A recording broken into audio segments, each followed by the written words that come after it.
ഉണ്ണികൃഷ്ണൻ പോറ്റി ദേവസ്വം വിജിലൻസിന്റെ ചോദ്യം ചെയ്യലിന് രാവിലെ 10 മണിക്ക് ഹാജരാകണം എന്നാണ് നോട്ടീസ് കൊടുത്തിരിക്കുന്നത്. ഉത്തരം കിട്ടാത്ത നിരവധി ചോദ്യങ്ങളാണ് ശബരിമലയിലെ സ്വർണ്ണപ്പാളികളുമായി ബന്ധപ്പെട്ട് ഇപ്പോൾ ഉയരുന്നത്. 14 സ്വർണ്ണപ്പാളികൾ എങ്ങനെ ചെമ്പായി?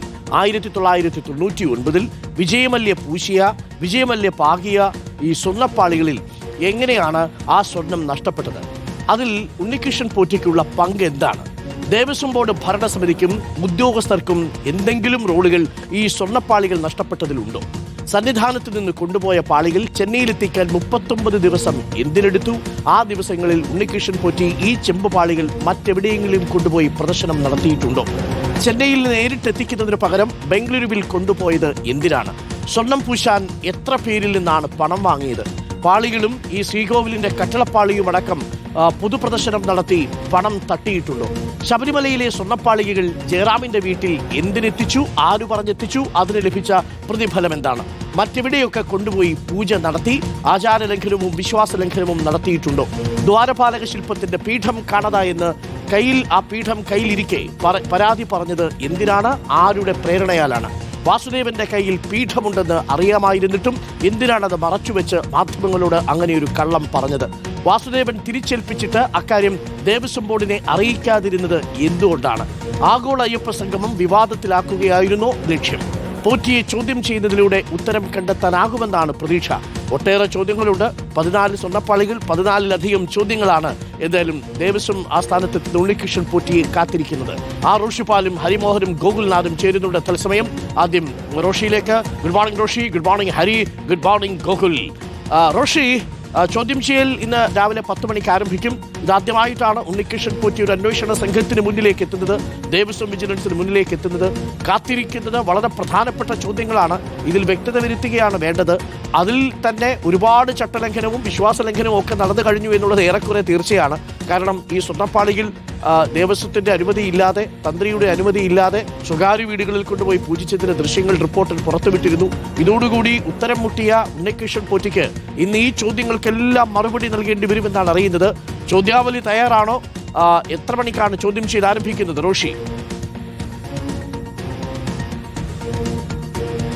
അരുൺകുമാർ, സ്വർണ്ണപ്പാളി വിവാദത്തിൽ ഏറ്റവും നിർണായകമായ ദിവസമാണ്. കാരണം ഉണ്ണികൃഷ്ണൻ പോറ്റിയെ ചോദ്യം ചെയ്യുന്നതിലൂടെ ഇതുമായി ബന്ധപ്പെട്ട വിവാദങ്ങൾക്ക് ഉത്തരം കണ്ടെത്താൻ കഴിയുമെന്ന ഒരു പ്രതീക്ഷയാണ് തിരുവിതാംകൂർ ദേവസ്വം ബോർഡിനുള്ളത്. ദേവസ്വം വിജിലൻസ് ഉദ്യോഗസ്ഥന്മാർ ഇന്ന് രാവിലെ 10 മണിക്കാണ് ഉണ്ണികൃഷ്ണൻ പോറ്റിയോട് വിജിലൻസ് ഓഫീസിലേക്ക് എത്താൻ പറഞ്ഞിട്ടുള്ളത്. അതിൻ്റെ അടിസ്ഥാനത്തിൽ ഉണ്ണികൃഷ്ണൻ പോറ്റി എത്തുമെന്ന് തന്നെയാണ് അറിയാൻ കഴിയുന്നത്. അങ്ങനെയെങ്കിൽ ഏറ്റവും പ്രധാനമായും ചോദ്യാവലി തയ്യാറാക്കി. ആ ചോദ്യാവലിയിൽ ഏറ്റവും പ്രധാന ചോദ്യങ്ങൾ വരുന്നത്, ഒന്ന്, എങ്ങനെയാണ് ഈ 14 പാളികൾ, അത് സ്വർണ്ണപ്പാളികൾ, പിന്നീട് ചെമ്പായി മാറിയത്? ഒപ്പം 39 ദിവസമാണ് ഈ സ്വർണ്ണപ്പാളികൾ അടക്കമുള്ളത് കൊണ്ടുപോയി അത് കയ്യിൽ വെച്ചത്. അതിൻ്റെ കാരണം എന്താണ്? എവിടെയൊക്കെ കൊണ്ടുപോയി? ഈ കൊണ്ടുപോകുന്നതിന് പല വീടുകളിൽ കൊണ്ടുപോയി, പല ഓഫീസുകളിൽ കൊണ്ടുപോയി പൂജ നടത്തിയോ? അതിന് പണം പിരിച്ചോ? അതിനൊപ്പം മറ്റൊരു പ്രധാനപ്പെട്ട ചോദ്യമുണ്ട്. ആഗോള അയ്യപ്പ സംഗമത്തിന് തൊട്ടടുത്ത ഈ പീഠം കാണാതായെന്ന പരാതി ഉണ്ണികൃഷ്ണൻ പോറ്റി എന്തടിസ്ഥാനത്തിലാണ് ഉയർത്തിയത്?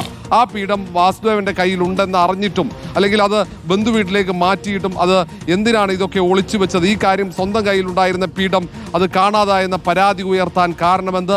ആഗോള അയ്യപ്പ സംഗമത്തെ തകർക്കാനാണോ? അങ്ങനെ ഒരു ആരോപണം തിരുവിതാംകൂർ ദേവസ്വം ബോർഡും സംസ്ഥാന സർക്കാരും ഉന്നയിച്ചിരുന്നു. അതിനടക്കമുള്ള ഉത്തരങ്ങൾ, ഏറ്റവും നിർണായകമായ വിവരങ്ങൾ ഇത് സംബന്ധിച്ച ഇന്ന് ലഭിക്കുമെന്ന കണക്കുകൂട്ടൽ തന്നെയാണ് വിജിലൻസ് ഉദ്യോഗസ്ഥർക്കുള്ളത്. ഏതായാലും ഇന്നത്തെ ചോദ്യം ചെയ്യലിന് ശേഷമാകും മറ്റ് നടപടികളിലേക്ക് പോവുക. അതുകൊണ്ട് ഉണ്ണികൃഷ്ണൻ പോറ്റിയെ സംബന്ധിച്ചിടത്തോളം, തിരുവിതാംകൂർ ദേവസ്വം ബോർഡിനെ സംബന്ധിച്ചിടത്തോളം നിർണായകമാണ്.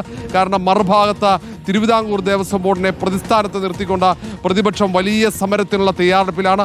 ആ ഘട്ടത്തിൽ ഈ സത്യം പുറത്തു കൊണ്ടുവന്നില്ലെങ്കിൽ അത് ദേവസ്വം ബോർഡ് വലിയ തിരിച്ചടിയാവും, സർക്കാരിനും തിരിച്ചടിയാവും. അതുകൊണ്ട് തന്നെ ഈ ഉണ്ണികൃഷ്ണൻ പോറ്റിയുടെ ചോദ്യം ചെയ്യൽ പരമാവധി വിവരങ്ങൾ ശേഖരിക്കാനുള്ള ഒരു നീക്കമാണ്. ഏതൊക്കെ കാലഘട്ടത്തിൽ എപ്പോഴൊക്കെയാണ് ഈ ഇടപെടൽ ഉണ്ണികൃഷ്ണൻ പോറ്റി അവിടെ നടത്തിയത്? ഉണ്ണികൃഷ്ണൻ പോറ്റിക്ക് ആരൊക്കെ സഹായം ചെയ്തു? ഏതൊക്കെ ദേവസ്വം ബോർഡ് ഉദ്യോഗസ്ഥന്മാരുടെ ഭാഗത്ത് സഹായമുണ്ടായി? ഇനി ഉണ്ണികൃഷ്ണൻ പോറ്റിയുടെ പിന്നിൽ ഏതെങ്കിലും രാഷ്ട്രീയ ശക്തികളുണ്ടോ എന്നടക്കമുള്ള ചോദ്യങ്ങളാണ് ഉയരുക. ഏതായാലും 10 മണിയോടെ തന്നെ ഉണ്ണികൃഷ്ണൻ പോറ്റി തിരുവിതാംകൂർ ദേവസ്വം ബോർഡ് ആസ്ഥാനത്തുള്ള വിജിലൻസ് ഓഫീസിലേക്ക് എത്തിച്ചേരും. അരുൺകുമാർ.